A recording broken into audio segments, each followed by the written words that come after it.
Okay, and you are live. Okay, thanks. Pull up my agenda here. Welcome to this Thursday, May 21st meeting of the Marketing Regulatory and Legislative Subcommittee of East Bay Community Energy. I see that we have all of our members here, Director Roux, Director Monroe, and Director Hernandez. And we'll go ahead and proceed to public comment for anyone wishing to address the board on matters that are not on the agenda. Yes? Yes, I do have one speaker for public comment, Blair Beekman. Okay, please go ahead. Okay, Hello. Blair, you are unmuted. Hello, this is Blair Beekman. Can you hear me? Yes. Yes. Thank you. Thank you. I do that as a check. It was a very informative meeting last night. Thank you. I learned a lot. It was spoken that there's going for the electric vehicle program, there's a large budget that's been allocated for it this year. It was very nicely stated that that can be changed after this year. And I'm new to this process.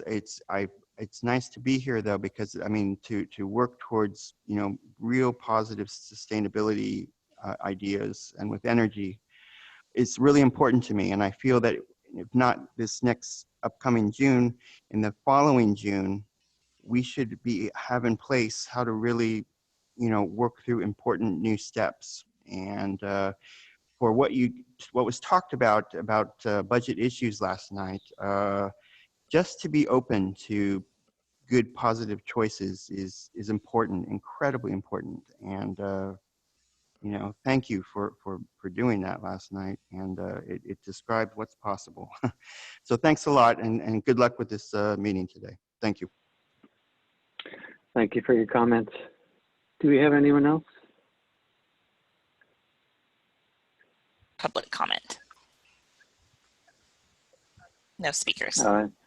Okay, thank you. All right, moving on then to approval of the minutes from February 27. Does anyone want to make a motion to approve those minutes?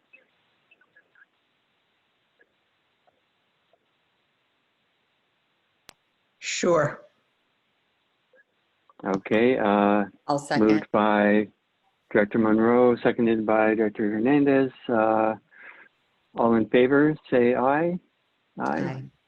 I will need to do the roll call vote still. Okay, very good. Sorry. Livermore? Aye, or Dublin? yes, or something. Thank you. Yes. Dublin? Yes. Albany? Yes. And Piedmont?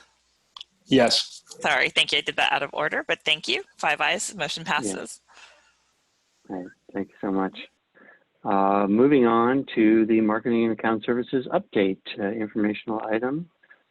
Staff, please go ahead.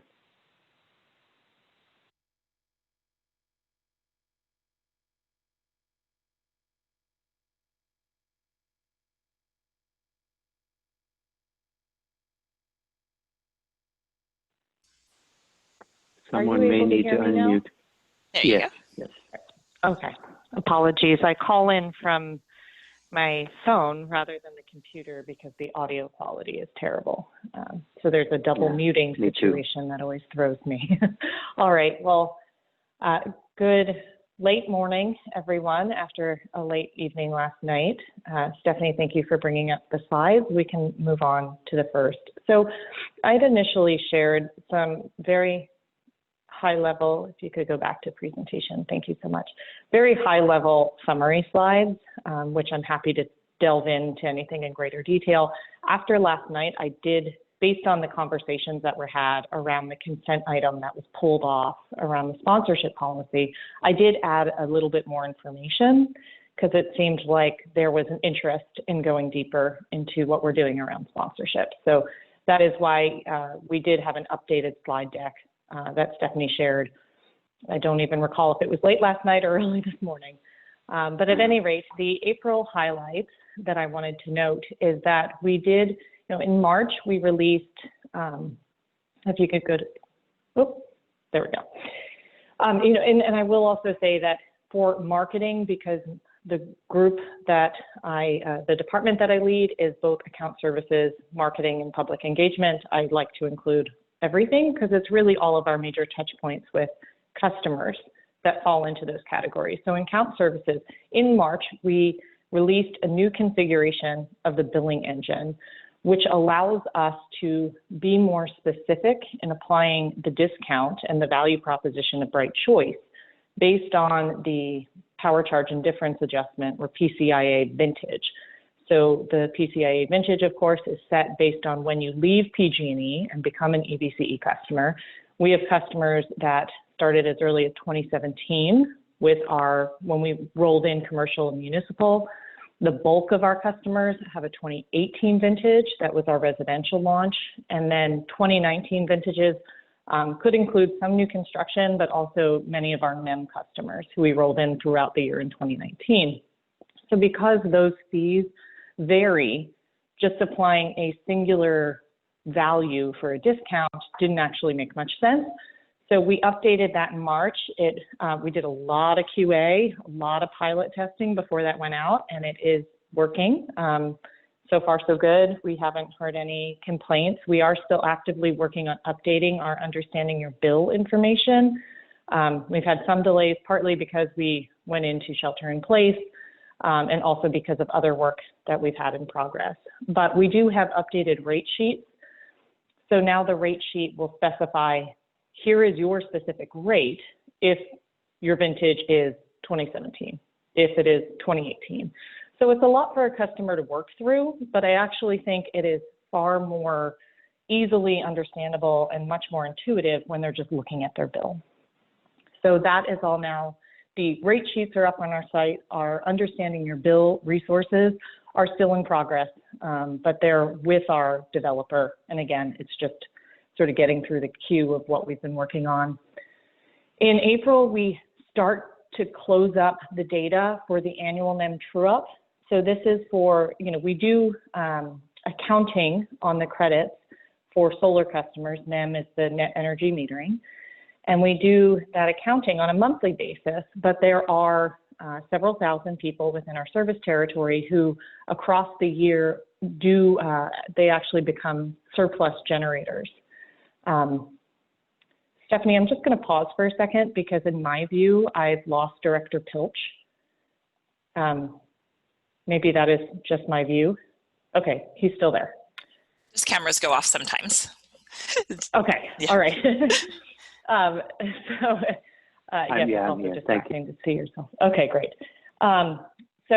Yes, we do have people who are what we call surplus generators, and we have different policies on how we pay those customers out, but it happens after the April billing period every year. So we start to prep for that in April, and then we actually begin to process and do that work in May. Also in April, as soon as we started shelter in place, Nick immediately started thinking about the impacts to our customers because very clearly, there was going to be increased unemployment, people having difficulty paying their bills, people perhaps using more energy in their homes. And so we started to look into what financial benefits and support programs were out there. The account services team of Kelly Brezovec and Gabrielle Rusin and myself, we really did a lot of due diligence in just simply calling up the phone number. Okay, what is this process? And as you can imagine, in those early days, there wasn't a lot of clarity. What we found was that the most straightforward and really the largest financial benefit was in the CARE program, which provides up to 35% discount on your electricity bill and about 20% on natural gas. And so we focused in on that and really built out some robust documentation, which we then launched in May as part of a tutorial, an FAQ, and updated talking points to our call center so that we could really start to direct people into that program, which is based on household income. And it is your annual household income. So if you were laid off in March or April and you don't know when you're going to have income again, you are most likely going to qualify or a lot more people will qualify for the CARE program.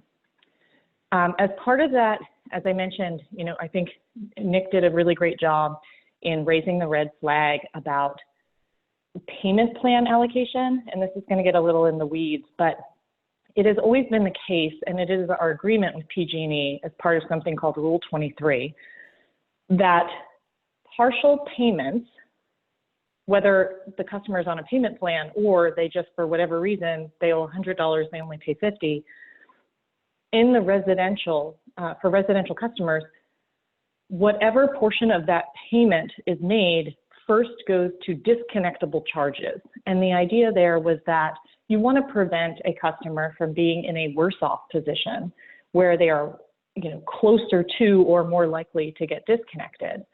And so in a partial payment situation previously, those basically EBCE was just left waiting. So if you owed $100, 50 was for PG&E, 50 was for us, you only paid 50, PG&E got the whole thing. And the next month, if the same thing happened, it went to PG&E. So we just kept waiting and waiting and waiting, which we accepted because in normal times, that wasn't such a big impact. We correctly anticipated, based on what the trends we're seeing now, that more people are going to struggle to pay their utility bill. And so we and PG&E put a moratorium on disconnections. So we felt that there were really no disconnectable charges that should be, in a senior position as part of that payment allocation. And so this was Cal CCA got involved. Again, folks on the account services team, myself, and other CCA billing operations folks all came together, did some really great analysis, was able to produce some really concrete numbers. Cal CCA submitted that as part of a protest to a PG&E plan that was submitted to the PUC. And after many conversations with PG&E, which were attended by 20 lawyers, they did submit a response to the protest and said they will, while they have this moratorium on disconnects, which they're projecting to be April 2021 would be the end date, while that is in place, any partial payment will be split pro rata. So again, in that scenario where it's $100, $50 owed to each entity, $50 paid, 25 will come to EBCE and 25 will go to PG&E because there are no currently disconnectable charges. So that is quite the win for CCAs. I will say that has always been the case for commercial customers. So a commercial customer who partial paid has always been a pro rata share, but for residential, this is a new mechanism and it's only a temporary one. We'll go back to the normal case whenever we return to normal, which right now is projected out for about a year. So that was a big win. We, of course, witnessed decreases in moves in March and April, and I estimate we'll see this in May as well. Sorry, all of this was really prepped in early May, so I don't have May numbers, but from what I've seen in the weekly updates we get from our back-end service provider, yes, people aren't moving. We are certainly keeping an eye on commercial terminated accounts as we know that businesses are closing down. We haven't seen any sort of spike at this point, but we are keeping an eye on it. And then the last item under account services is the new community research. So basically for Tracy, Newark, and Pleasanton, we've been looking to see, okay, who are the largest customers? What does their load look like? What might their needs be? How do we engage with them to make certain that when we do move towards enrollment, which is currently slated for April of 2021, that we can retain those customers and make certain that they stay on EBCE service and don't opt out. So right now we're just identifying them. It's a fairly long process.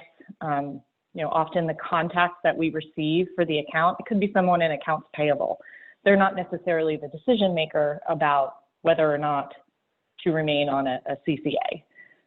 So it takes some time to really get to the right person. And certainly in these times, this might not be the top priority for people running large businesses. But we're starting early so that we can make contact. For public engagement, Alex DeGiorgio on our team was our EBCE representative in a lot of the community discussions leading up to the nuclear allocation decision, which of course happened at last month's board meeting, where the board decided to accept the large hydro allocation from PG&E, but not the nuclear. And as you're aware, there were a lot of public comment. There was a lot of questions being asked, and Alex did a great job as our point person to respond. He also has been the manager for facilitating all of the back and forth to get the COVID relief funding agreements in place. So that has been, an administrative lift that he's stepped in to help with. On the marketing side, the COVID relief fund, we developed this landing page, did a lot of outreach. Dan led the effort on doing the corporate match program, where we were able to double the EBCE contributions to the food bank and Meals on Wheels.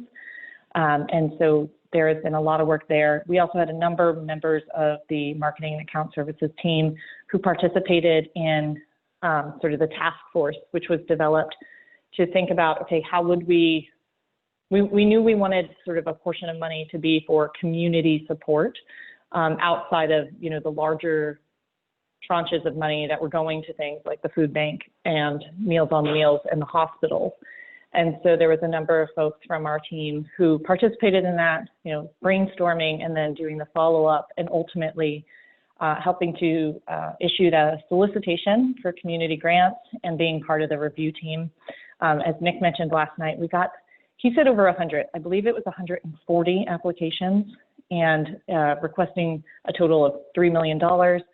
We didn't have that much, which is why we've now expanded that relief funding with the help of the Clearway local development commitment. And so that's really great. And I will say that was a hard process reviewing those applications, because every one was a valid ask, and you felt like, yes, this is something I want to support in our community, but we just didn't have enough money. And so we are looking to still engage with those groups that we weren't able to fund, to find other ways to help sort of promote what they're doing and maybe help get them some other donations. There is something called Daily Donation, a campaign that Dan Lieberman and one of our interns is working on to help promote those very worthy local efforts to the extent that we can. We also in early May developed care enrollment landing page, as well as additional outreach, paid advertising on social media, digital banner ads. We provided newsletter copy to a lot of our local partners, both the directors, the CAC, your local sustainability staff, the PIOs, chambers of commerce, and we've gotten some great feedback. It's shown up in a lot of various newsletters, as well as, Patch, which is a very local news platform. But I like that. It's really hyper local, and it's getting out to our residents that there is this program available for them. We've also, Dan has been leading the effort on updating our website, and I'd like to walk you through, it's not the final, it's sort of like a slightly more than functional wireframe, slightly more functional wireframe. So it's like you can click on some things, but not everything. But I'll walk you through that. And I wanted to highlight some of the hyperlocal sponsorships and address some of the concerns that were expressed last night.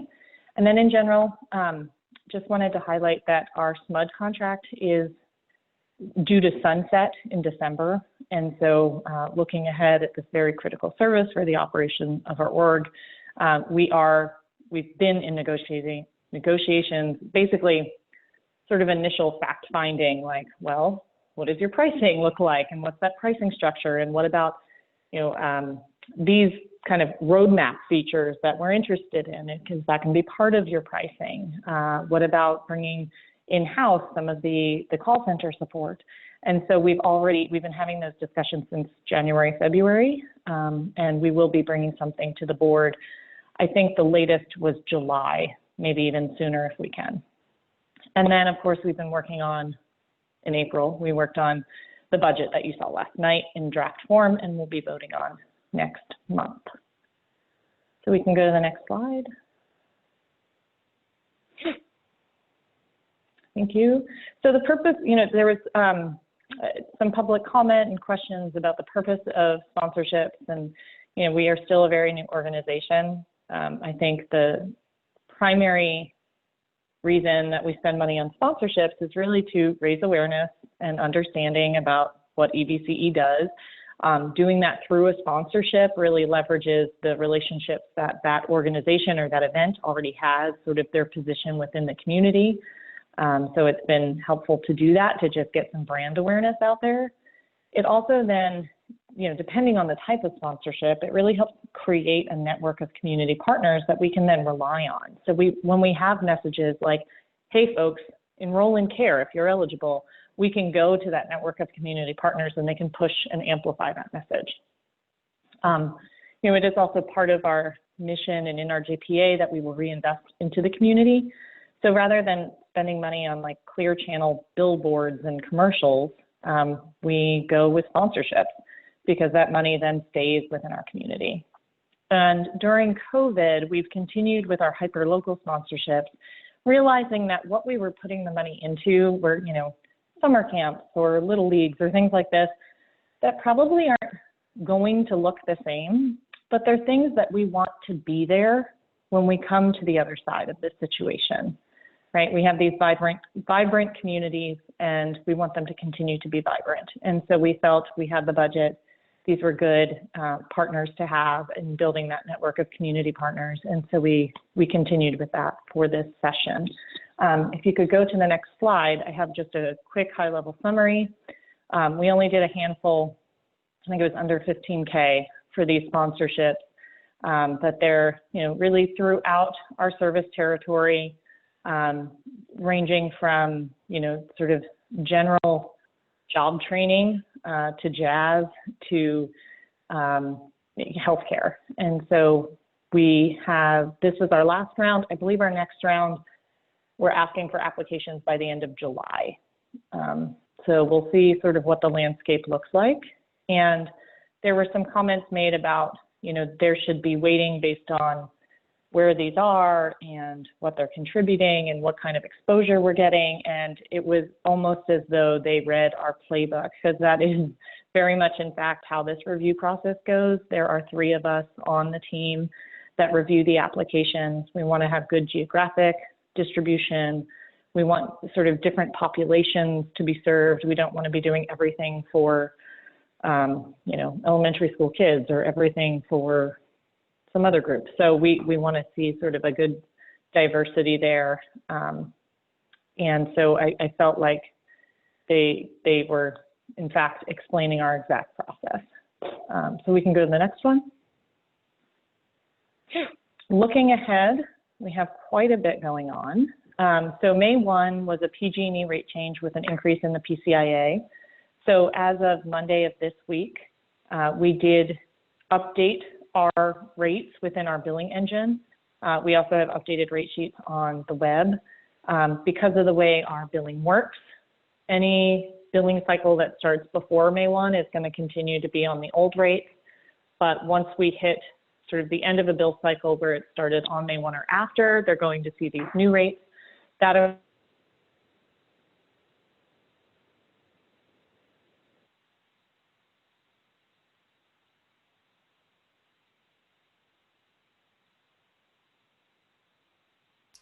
Sorry, Annie, your audio cut out.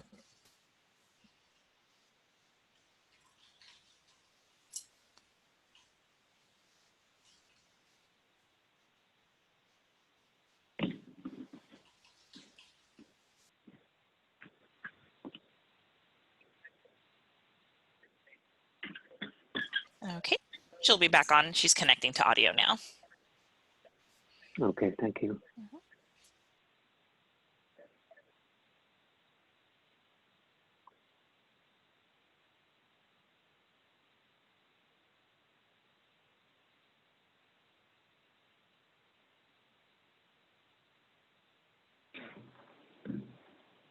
I apologize for that. My phone dropped. Can you hear me now? Yes. Okay, great. So we've already developed content and started identifying dates for public. They'll have to be webinars. We can't do workshops, but this is based on our rate setting protocol. So when we consider on an annual basis what the value proposition is, we have indicated that we should have 3 public workshops as well as a period of public comment. So information on that will be coming out early next week, with the ability to register for 2 to 3 webinars, as well as the email address for public comment. We of course can't take like letter submittals of public comment because we are not at the office to receive that mail, but we are doing email. So hopefully that should be sufficient for anyone who wishes to comment. We are working with SMUD. So as part of our direct access retention effort, the board authorized staff the ability to make a non-standard rate agreement. We did utilize this for one customer, and we are under contract to provide, it's basically a fixed kilowatt hour rate that will start in August. And so we needed to update our backend systems in order to support that. So that is underway, and I've already mentioned the NEM true-up. Under public engagement, what's coming up in the next couple months is the continued COVID relief support. Again, we continue to issue more agreements, both for the 1.1 million for our local jurisdictions, as well as this expansion with the Clearway money. Alex also is participating. There are daily meetings of the Office of Emergency Services that is with sort of key stakeholders from around the county. And we've been invited to participate, which is very helpful. Right now, it's really, we're just kind of listening. We shared the care enrollment information with that group. San Leandro has a similar meeting. I believe it's only once a week, but we're participating in that. And then as we move further into the summer, we are also preparing for the next public safety power shutoff season. Unclear what that will look like, but the wildfires don't know that we're in a pandemic, and that can still happen. And so we are making certain that we are coordinated with other agencies and prepared to respond to that if it happens. In marketing, we're continuing to do our care outreach. So we did a pilot outbound call effort to just about 100 customers. So we're assessing how effective was that? Is that a good use of call center resources? What would the costs and implementation time be? But again, with the idea of trying to, through our payment information and other info that we get about customers, identify those folks who are not currently on care but could potentially benefit from enrolling in care so that they can realize those discounts and benefits. We're looking to do an email and perhaps physical direct mail campaign. Our printer and mailing house is considered an essential service, so they are still open. And all of our coordination with them, it's digital files and digital mailing lists, so we're able to do that. And then we did have print ads in the 3 Bay Area News Group main print papers. There was an ad that went out on 5/15, and I believe there's another one coming up at the end of this month. So for anybody still reading print newspapers, that was just really leveraging. We have standing contracts for digital banner ads with Bay Area News Group, as well as print ads. So we just leveraged that existing, previously we were going to use that real estate space to promote opt-up programs and, outreach events and some of our local development programs, but we just pivoted to this given the landscape that we're currently in. Coming up in June, we anticipate launching this website update, which I'll show you briefly. We're preparing for additional program marketing. And what I mean by that is we have our solar plus storage resiliency program. We have the heat pump water heater program. We have an induction cooking campaign. I think we're doing some prep for that, but we know that the implementation is a little further out because this is like a rental and loan program. But we also, the EVIP program, which Jesse spoke about last night. And so the programs team is looking to Dan and hopefully his 2 new fellows to help them develop collateral web resources and other outreach and customer engagement materials to get participation in those programs. We also hope to onboard these 2 fellows. So we're very excited. We've had 2 interns working with us. I feel like Juan has been here quite a while and Jamal at least 6 months. And they both just recently graduated, and we've been able to offer them these fellowship positions for a year. And we're very excited about that. We hope they are too. We believe they are. And I think, you know, as customer communications is going to be very critical in this upcoming time, you know, we have a lot of changes that are pending, new enrollment. We have a time of use transition that's happening in the first half of 2021.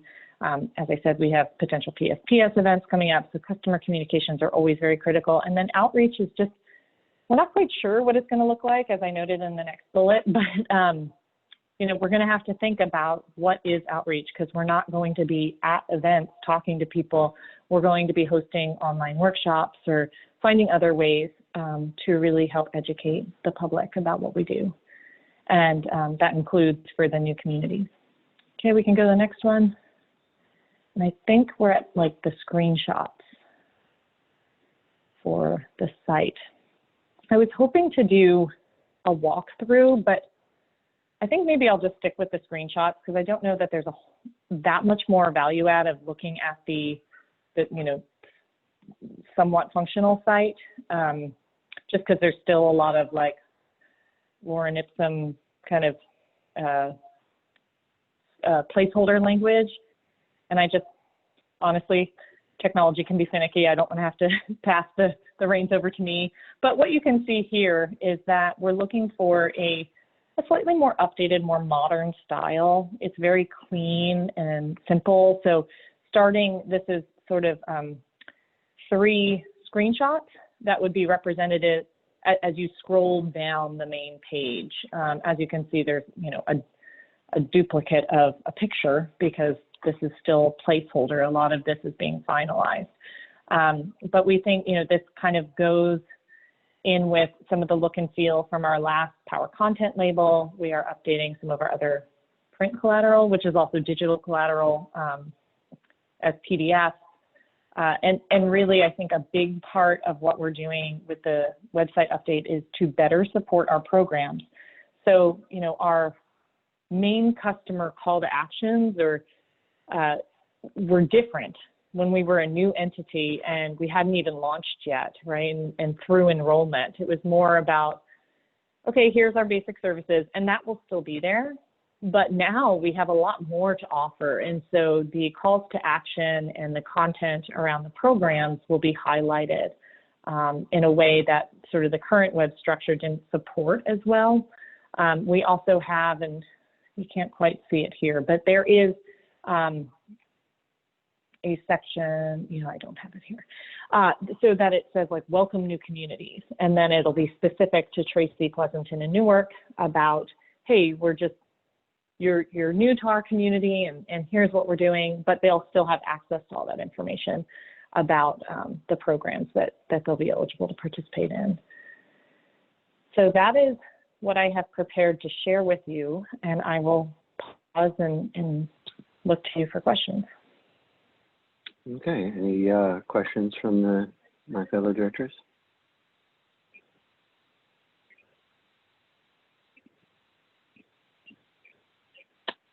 I guess we don't have to raise hands, or we do? I just raised my hand, but. Oh, yeah.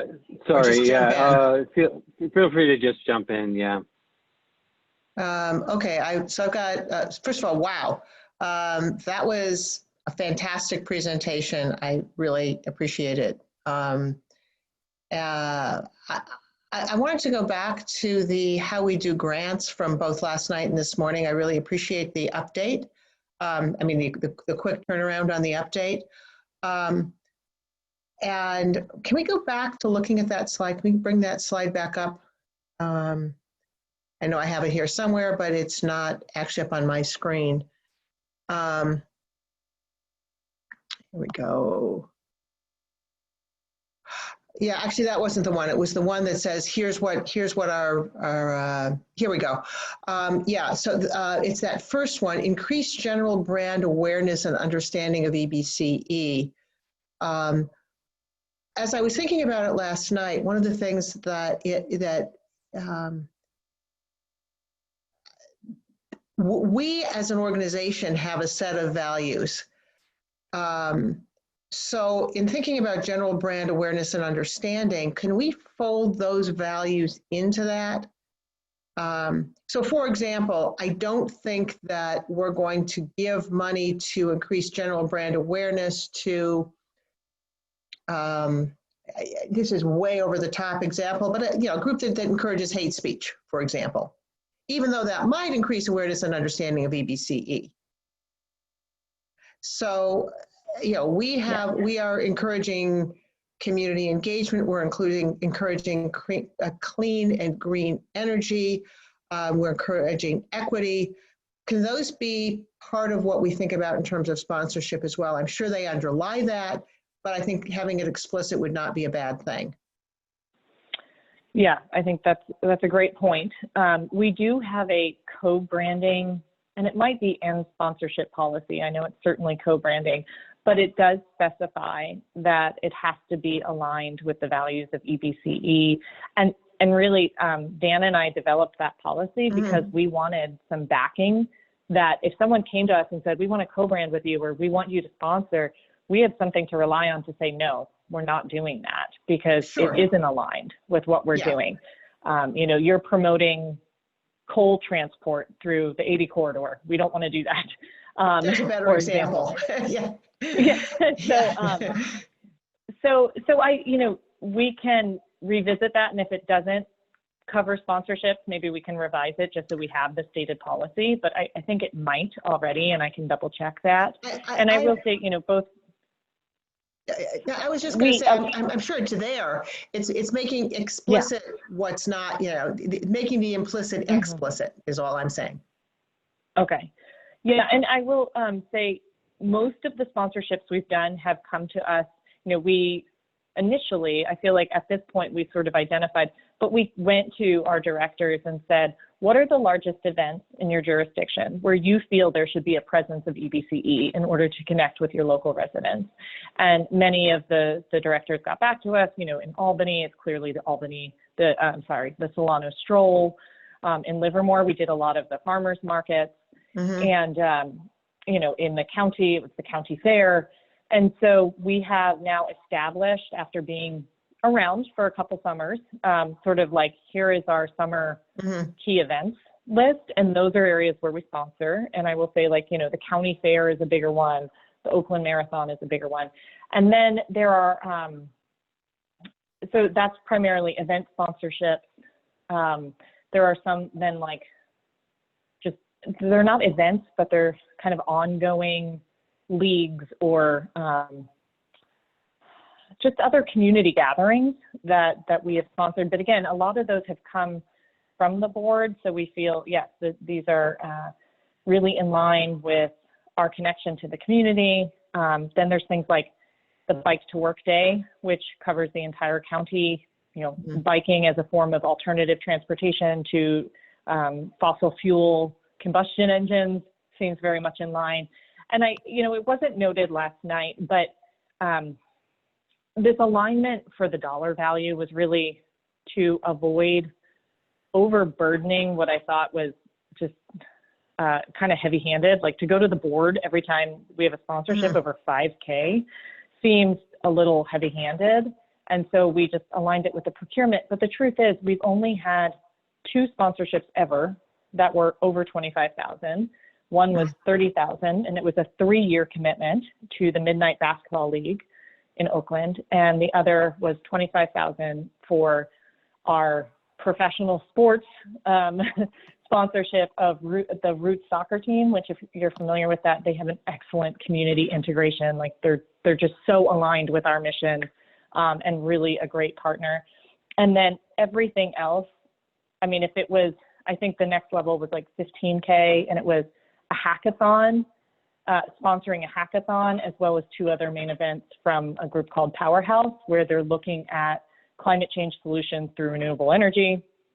Another one was Habitat for Humanity's Women Leadership Build. Like, I don't think anything we've done would cause problems, but what I heard was there just needs to be more transparency about it. And we weren't trying to hide that in any way with the policy. We were just trying to make it a little bit more realistic and feasible about when we needed board approval, because 5K seemed like a very low bar to have to take to the board. Yeah, and I wouldn't say transparency. Transparency sort of gets used a whole lot, but I mean, it's that implicit to explicit is I think what we're looking at here more than anything. I also want to, Dan is on the line, so I want to ask Dan if he had any comments too. Yeah. Oh yeah, he has his hand raised. Go ahead. Sorry, I just raised my hand. I just figured I would add that on our sponsorships page, it says explicitly that we won't sponsor lobbying and or political groups. I think that is also an important criteria for the sorts of things that Director Monroe was mentioning, that if it's you know, if someone's applying for a grant and it seems like it's a political organization or 501c4 or whatever it is that's a lobbying group, then they're not eligible. I don't know if that helps, but it is in there. Yeah, my impression is that the staff there's an administrative procedure to align the policies and the dollar amounts in the policies, and that when we saw the 100K alongside the sponsorships, it was just a little bit jarring, and I think that just started the discussion. But so I'm going to try to pay more attention to the hand raising feature. When I do my council meetings, for some reason, my fellow council members do not use that feature. So, but I see that Director Hernandez has raised her hand. So go ahead, please. No, I just wanted to add a little bit. Annie, I think you guys, staff always does a really good job. But the reason why I denied it is I felt the numbers were too high.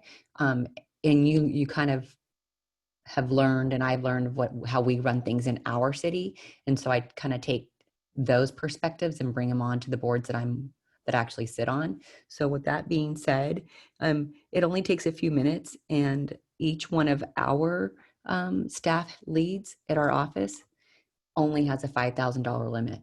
And we're not a huge city compared to Oakland and all the other, but I don't think that it takes that much longer. And also the fact that we're kind of a newer entity, and I would like for it to be kind of in place for more years to come. So has nothing to do against staff. It's just the whole, how you see how policies are run in different entities. So that's why I voted against it last night, but let's just move forward. Yeah, thank you. Director Rue, did you have any comments or? No. Okay. Any further comments from staff before I see if there's a member of the public wanting to comment?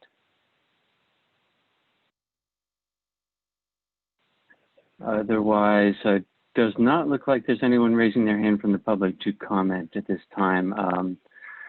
Stephanie, am I wrong? That is correct. I do not have any other speakers. Okay, very good. Any final comments from anyone, staff or directors, on this item? If not, thank you very much. Yeah, impressive presentation, I think, as well. Also, very impressive that you're able to do corporate matching for some of the money. Very cool that you were able to put that program together. All right, that was item 4, Marketing Account Services update. Let's move on to the legislative and regulatory update, item number 5. Go ahead, please, staff. Okay, hi everybody. This is Melissa. I hope you can hear me okay. Yes. Stephanie's going to be putting up the slides for me. So while she does that, I'm going to start with the legislative update. And I would just say that my first title here is COVID-19 Changes Everything. Quite a lot has shifted in the legislature this year. They took a longer recess than they were expecting this spring due to shelter in place.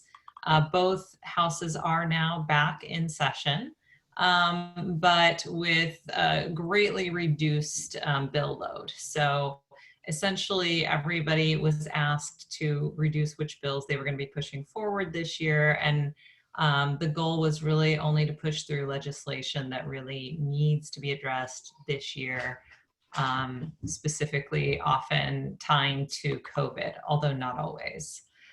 So what this means for us is that most of the things that we were looking at, either as sponsors through CalCCA or bills that we may have been concerned about, have largely been taken off the table. We had sent in support letters for a number of bills, and those bills are no longer in committee, and the same for the one opposed letter we had sent in. So we've kind of had to relook at everything. First, I wanted to go through the budget summary with you guys. You may be aware that on May 14th, the governor released an updated budget proposal for the next fiscal year. The Department of Finance is predicting a $54.3 billion deficit, which of course is huge. And this really affects what the governor is going to be able to do. There's really reductions across the board. And I think everyone's just trying to do the bare minimum in order to try to support folks during COVID. So this means that that we're not going to see very many options for budget dollars for some of the things we may have been hoping for. The Greenhouse Gas Reduction Fund is one potential source of revenues, but there's likely to be lower auction revenues coming in, which will reduce funds for programs. Having said that, the administration is looking at retaining an allocation to the CEC for EV charging infrastructure, and our lobbyists are actually speaking today during a budget committee call on behalf of EBCE, asking that allocation go forward and go forward quickly, especially since EBCE is looking through the EVIP program to be able to access some of those funds. So right now, in terms of next steps on the budget, the Assembly and Senate committees are currently deliberating. Then the full budget committees will release their respective plans. And then finally, the final balanced budget has to be voted on and sent to the governor by June 15th. So it's all happening in real time, fairly rapidly. I can move on to the next slide. There we go. And so there were some revisions to the legislative calendar, again, largely COVID related. And so the schedule's definitely been compressed. Right now, policy committees are meeting in the first house to move fiscal bills to their fiscal committees. I'm sorry, that deadline is tomorrow for the Assembly, and it is next week for the Senate. So many policy committees have already met, but they have to have met and passed bills forward either by tomorrow or next week. And then the appropriations committees will have to move those bills to the floor shortly thereafter. As I mentioned, the budget bill will be passed. And then in mid-June, mid to late June, the House has to pass the bills that were introduced in that first House of Origin. And then by the end of July, the policy committees have to move fiscal bills to fiscal committees in their second house. So this is an accelerated process. And then finally, the committees have to move bills to the floor and the second house in mid-August, and August 31st remains the last day for each house to pass bills. That's unchanged. And September 30th is the last day for the governor to sign and veto bills. So fewer bills, fewer committee hearings, and many of the bills are only receiving one committee hearing before moving to the fiscal committee. Sometimes bills get assigned to multiple committees, and that's just not happening right now. And then, as I mentioned, the bills we're tracking are not actually getting a hearing due to COVID. A couple of the bills that we were looking at sponsoring through CalCCA are likely to come back next year.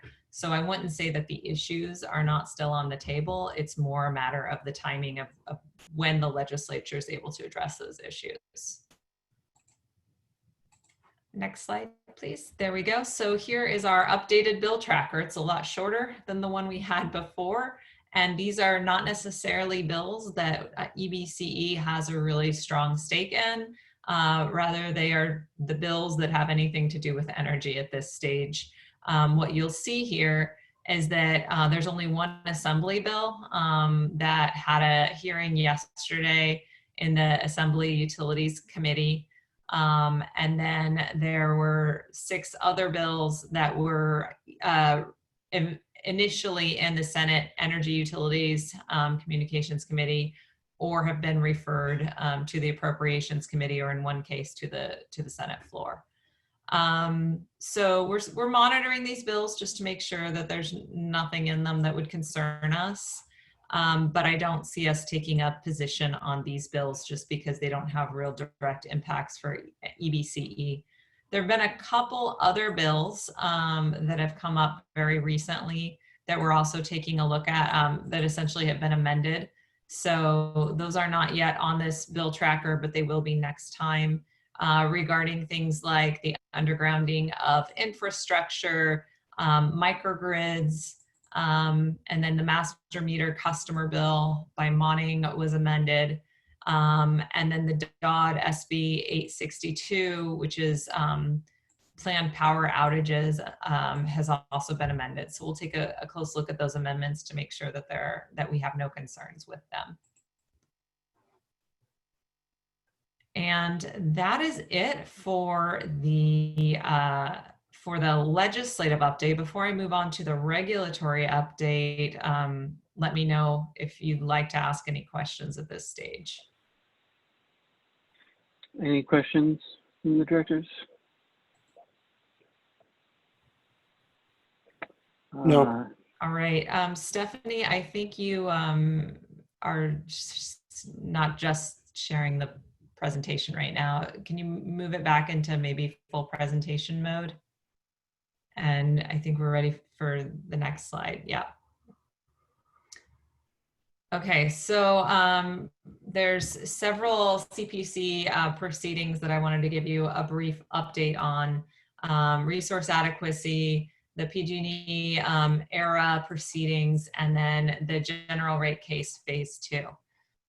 With respect to resource adequacy, we received a long-awaited proposed decision on this issue that I know we've talked about in the past around a central buyer. The commission had issued a proposed decision back in December 2018 on this item, which they eventually withdrew. We worked with other CCAs through CalCCA, as well as other parties in the proceeding, on a settlement that would figure out how a central buyer for RA could work without limiting our procurement authority and the ability for us to invest in local projects. Unfortunately, the CPUC's proposed decision that was issued recently is very much a repeat of the prior proposed decision. And so we've had a full advocacy campaign underway over the last 6 weeks or so. The proposed decision would have PG&E buying all local RA for all customers in its territory, including EBCE customers, starting in 2023. And they would recover costs for that product in a delivery charge. Right now, we are responsible for buying local RA, and we recover those costs through our generation rates, which are the rates that EBCE charges. This is really important because local RA projects kind of have a value stack, and one of the value stack is that local RA. And so our customers would no longer get direct value if PG&E is the one deciding which projects to invest in, if we continue to make those investments, then we'd be buying a product that we no longer need, which would increase our rates. And so this just makes investments in projects with local RA riskier and more costly, which is the opposite of what we want. And so we've been advocating for some key changes to the proposed decision. The proposed decision was held and it wasn't voted on May 7th as it was originally scheduled to be. So the sense is that staff and or one of the commissioner's offices is looking at some changes, but we haven't seen any changes yet. Barring any changes, the proposed decision could be voted on as soon as the 28th. Again, we're hoping to see a revised or an alternate proposed decision. We also sent in a big coalition letter a couple days ago with I think 26 parties and their logos advocating for some of these same changes. So there's been quite an outpour of support for changes. I think nearly no parties are happy with the proposed decision. But I think at this point, we're just going to have to kind of wait and see what happens. If the proposed decision is adopted, then we may have to look for a legislative fix next year. Okay, can we move on to the next slide, please, Stephanie? So I wanted to also just make sure that you're aware that we are engaged in several proceedings, the ERRA proceedings. These are the proceedings that affect the bundled customer rates and the PCIA. And there's two kinds of ERRA proceedings. One is the forecast proceeding. So these are done forecasting what rates will be for the next year. And they are the one, that is the proceeding where PG&E receives an approved bundled customer rate as well as an approved PCIA rate. And then there's a compliance proceeding, and that's a backwards looking proceeding to make sure that PG&E accurately accounted for things and put them into rates the way they were supposed to. So we participate in both proceedings. They're both fairly important for us and for our rates and our value proposition. Just as an update, the new PCIA rates from the 2020 forecast proceeding are now in effect. And these rates there's a cap in these rates that temporarily limits any increase in PCIA to 30%. But there's also this trigger mechanism that would allow PG&E to file to increase rates beyond that 30%. That trigger will likely happen in August, September timeframe, and then rates above the cap could appear 60 days thereafter. We're working closely with the commission on this issue. So if PG&E does end up filing for this rate increase, they'll understand the impacts that would have to customers, particularly in light of COVID. And so hopefully we can mitigate those kinds of increases. But that's kind of the schedule. And then the 2021 forecast filing will be filed by PG&E on June 1st. There is a filing in June, and then there's an update in November. So the June filing will give us some insights into where PG&E sees rates going for 2021.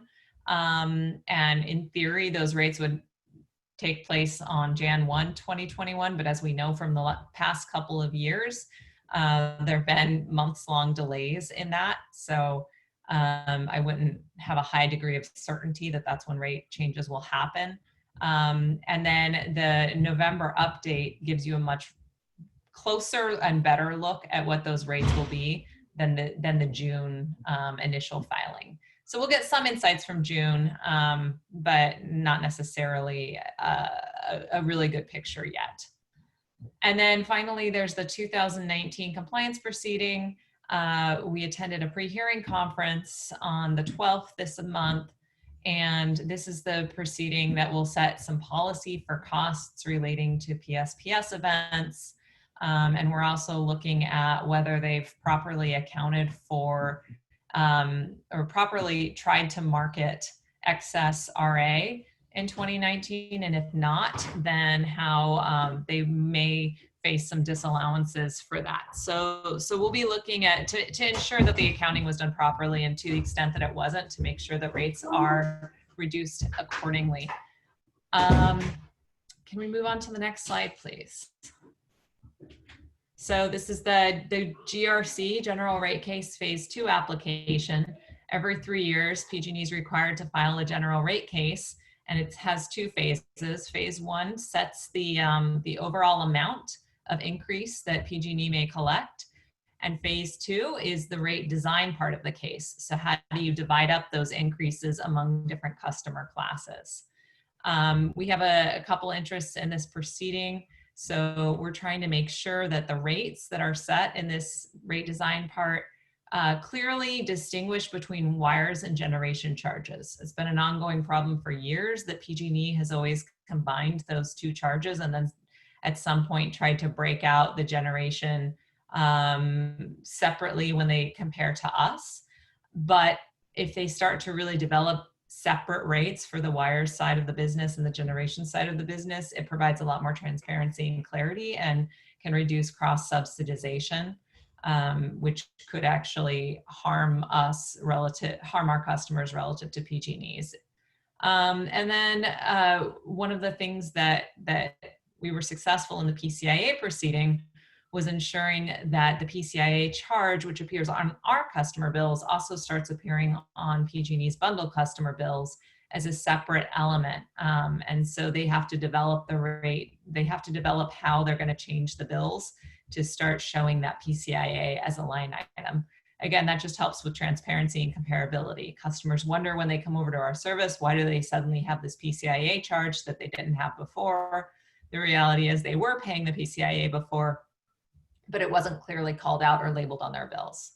And then finally, we're looking to ensure that the rates have a distributed resource-friendly design, which will support things that we are trying to push forward, such as fuel switching programs and vehicle charging. So PG&E served some updated testimony on the 15th, and we will be serving rebuttal testimony at a later date. Next slide, please.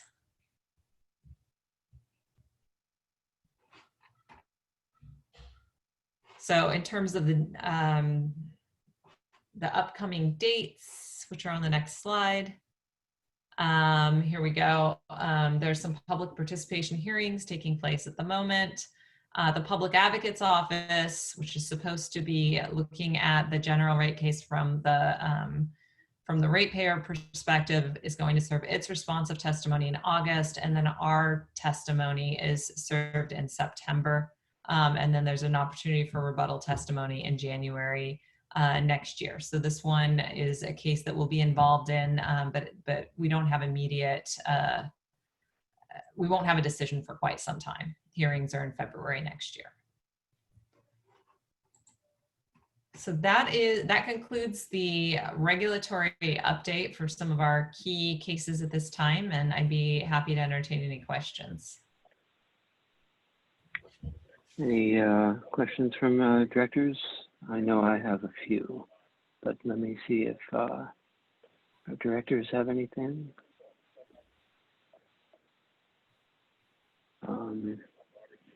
Not seeing any hand raised, no one is jumping in, so I'll go ahead and jump in.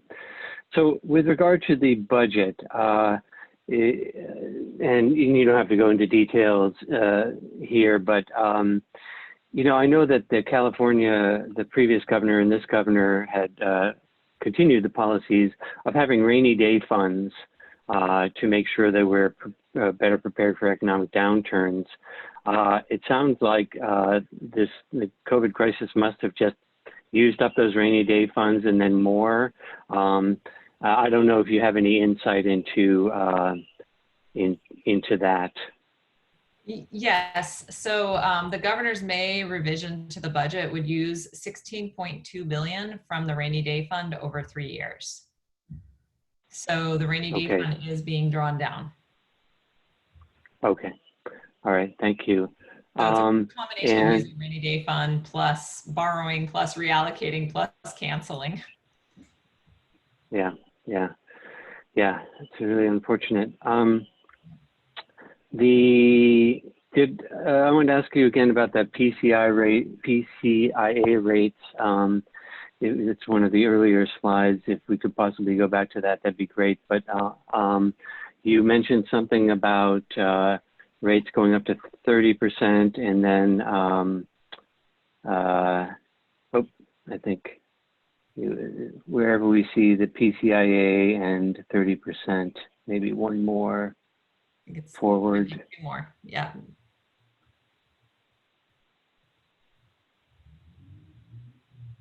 One more slide. There we go. There we go. Oh. One back. There you go. So rates temporarily limits increases to 30%. That's a pretty big cap. That's a pretty high cap. 30% is a big increase. And then there's a trigger that could, and then it's, there's a rates above the cap could appear 60 days after that. So is this all part of the decision that was made on the PCIA? When was it?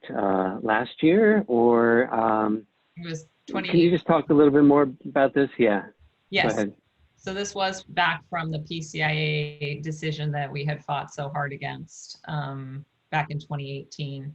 In 2019, you may recall, due to brown power prices, the PCIA was actually much lower than anybody forecasted. So we kind of got a temporary reprieve. But now we are starting to see the full effects of that decision take effect in rates. And so PCIA is going up quite a bit. And then there's this trigger mechanism, which was meant to, so essentially the cap is supposed to protect our customers from rate volatility. But anything above the cap, we still collect in a balancing account and have to pay back at a later date. But the idea was to kind of delay it so that you're not just hit with massive rate increases in 1 year. But the idea with the trigger was that if those costs that are being accrued in that account start getting too high, then you do need to go back and collect them from customers. You can't collect them from PG&E's customers. So, I think all customers are struggling right now. Our customers, PG&E's customers, we have to find a way to address volatility. And that's going to be the focus of where our advocacy is going to be if this trigger application gets filed and PG&E proposes to drastically increase our rates. It's going to be how can we manage this volatility so our customers are not experiencing huge rate shocks, especially in the wake of COVID. And is during all these, any or all of these proceedings, is one of the arguments that PG&E would make for increasing PCIA is that they're losing business due to CCAs, and they are not able to use the energy that they've bought? So to the extent that they can't use the energy they've bought, then they have to sell it. But part of the challenge is that a lot of the energy they bought was very expensive when they bought it. So when they sell it, they're not able to get nearly what they had paid for it. And so that is really essentially what the PCIA is meant to be. It's the over market costs of the energy today. So they say, we bought too much, we're selling it at a massive discount to what we paid. You have to pay us your proportionate share of that loss. Okay. Yeah. So when it seems like with regard to IOUs, investor-owned utilities, when they want to do rate changes, there's a hefty process that they have to go through for that. Do we go through the same process, or is there a different process, or no process, and we can just change and set our rates how we want? So our board has full rate setting authority, and so we are not tied to PG&E's process in any way. I think the PCIA, we do not set that. The utility charges the PCIA, and that is subject to CPUC approval. So the CPUC decides what the PCIA will be. But our generation rates, we are in full control of. As you know, our board has pegged our generation rates to PG&E's with a discount. And so to that extent, we follow PG&E's rates very closely. because ours are linked to theirs. But at some point in the future, we could decide to unlink our rates and our rate structure from theirs entirely if we wanted to. Thank you. Finally, I'm going to make some political comments that are entirely my own, but it sure seems like sometimes that the CPUC proceedings and decisions follow or favor investor-owned utilities, which are for-profit enterprises, over CCAs, which are nonprofit enterprises. I'm feeling like I want to know better or more how to politically influence the CPUC. I'm learning a little bit over time, more and more. CPUC is a very large body, it seems. I found out, based in San Francisco, and it doesn't seem to have much political guidance, or there doesn't seem to be the ability to influence it in that way.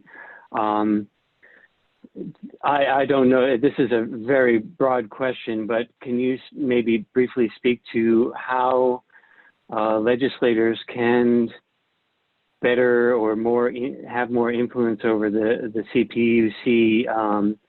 Of course, supporting you, we always want to know how to support you, how to support staff in whatever you're trying to do, but I think I'm thinking beyond that. Are there ways that we can have more influence? Yeah, that's a great question. I think, and we think about that a lot as well. I think that certainly having our legislators engaged and being willing to call the CPUC or ask the CPUC to provide reports or information is one tool that they can use.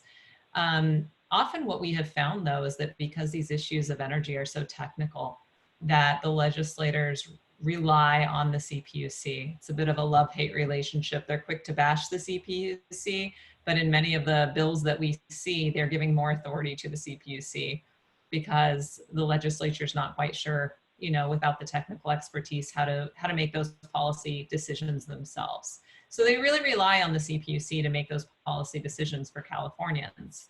I think part of the challenge is that because there are areas in which we are not regulated by the CPUC, their desire as the regulatory body is to regulate everyone. And so I don't know that they necessarily favor the utilities, but they get to regulate the utilities in more ways than they get to regulate us. And so if they want to make sure that a system's working, it's better from their perspective to make sure that it's under their regulatory control.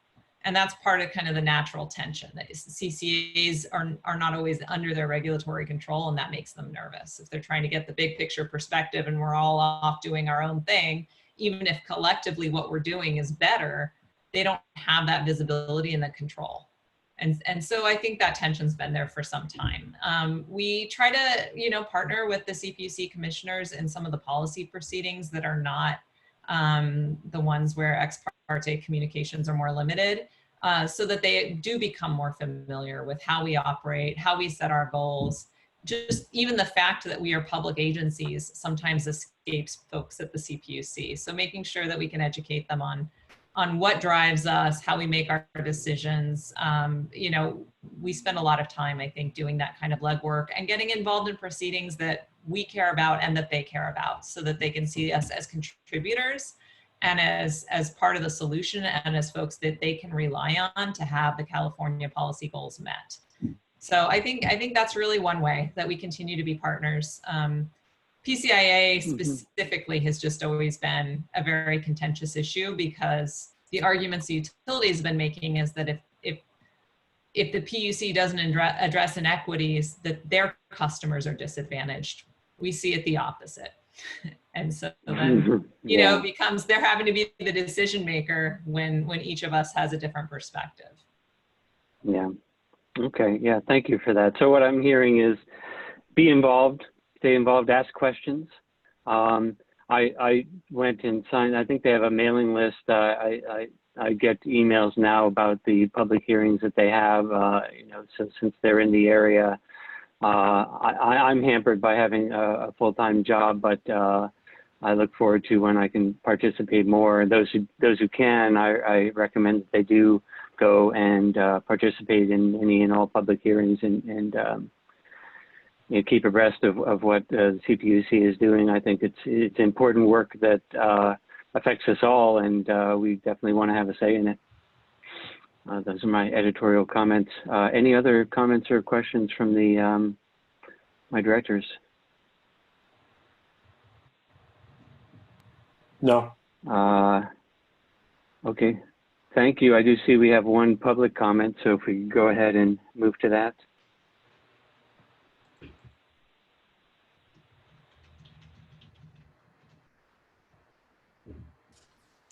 Blair Beekman, you're unmuted.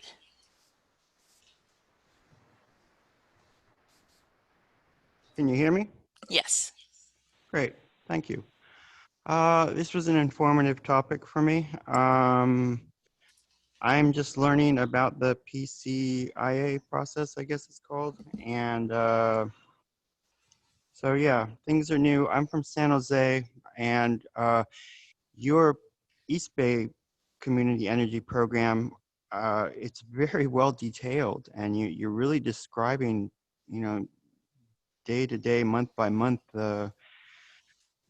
scenarios with a lot of issues. And this doesn't happen in San Jose. They have a very nice local energy commission process, but nothing to the extent of how you can talk about these issues in the East Bay. So I thank you very much for that.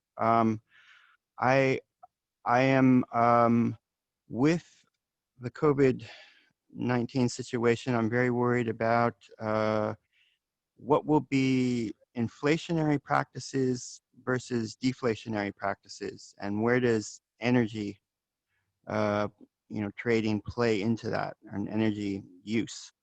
And PG&E, they have got obviously a very strong pull, and I think I part of my purpose on this planet right now basically is to really question the motives and intentions and business outlook of PG&E. And in San Jose, I'm working on accountability with technology issues, and these are issues about positive sustainability. So I'm very excited and gung-ho on the concept of what can be positive, really positive, sharing of community ideals and values and good practices. I mean, we really can set a new standard and pace again in how to do that for ourselves. PG&E and their corporate structure is not doing that, and they haven't been doing that. So they're going to be setting a standard and a pace that's going to be, I think we all want to find it questionable, and we all will be questioning it. And how, if they're going to use inflationary tactics compared to deflationary, that's a question. I just wanted to point that out here. And I've just grown up with the thinking that deflationary practices are the way to go and to address issues. I know that can't always be the case, but I just wanted to just make my public self known here. And thanks for your patience with myself to do this. And I guess this is how I'm going to try to address issues. I'm not fully knowledgeable, but just kind of rough around the edges and bring it into a center that you're already working on. I hope I can, help with that. So thank you for your time. Thank you for your comments. Okay, I don't see any other public speakers. Bring it back to the board for any final comments or questions.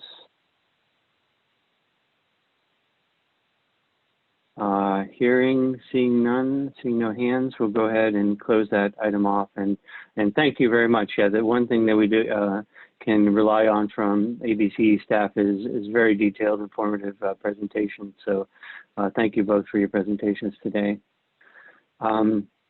The item number 6 is committee member and staff announcements, including requests to place items on future board agendas. Either of those things from any of my directors? Fellow directors? And none, yes, none from me either.